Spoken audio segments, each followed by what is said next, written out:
As the Church of God of Prophecy in Florida celebrates Black History Month, we continue to be proud of our Black brothers and sisters' role in developing its movement. Join us in honoring Bishop Herman Ezekiel Dean as a pioneer of the faith, narrated by his grandson, Kendrick Dean. Born on November 3rd in the year of 1910 in the quiet community of Mortimer's Long Island, Bahamas, Bishop Herman Ezekiel Dean was the third of 9 children born to William Nathaniel and Harriet Dean. His early life was steeped in the values of faith, hard work, and resilience. Dedicated to the Lord at the tender age of 7 months, Herman's spiritual journey began early.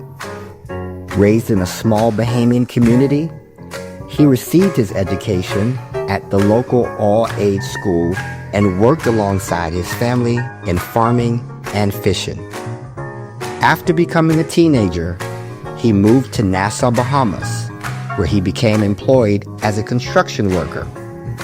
After a few years assisting with construction of roads in Nassau, including the famous Wolf Road, Herman returned to Long Island at the age of 24.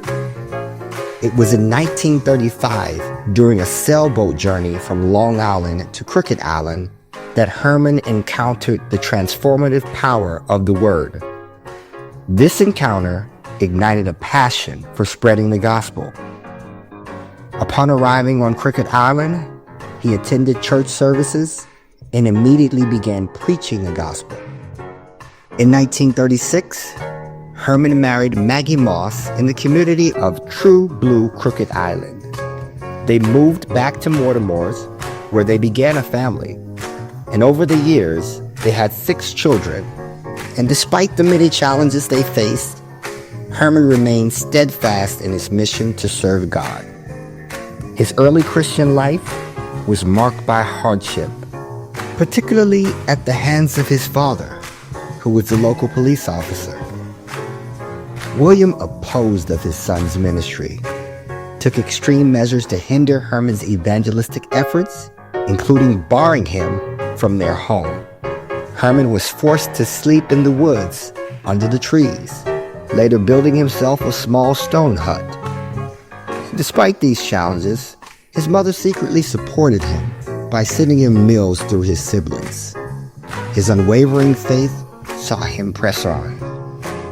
In 1936, Herman was able to gather a small congregation, and with the help of faithful believers, they constructed the first Church of God in Mortimer's Long Island. Ruins of this church building stands today as a testament to his dedication and the strength of his ministry.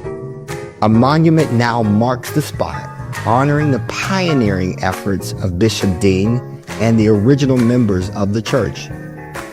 Bishop Dean's formal ministry began with a certificate from Bible Training Camp in 1942.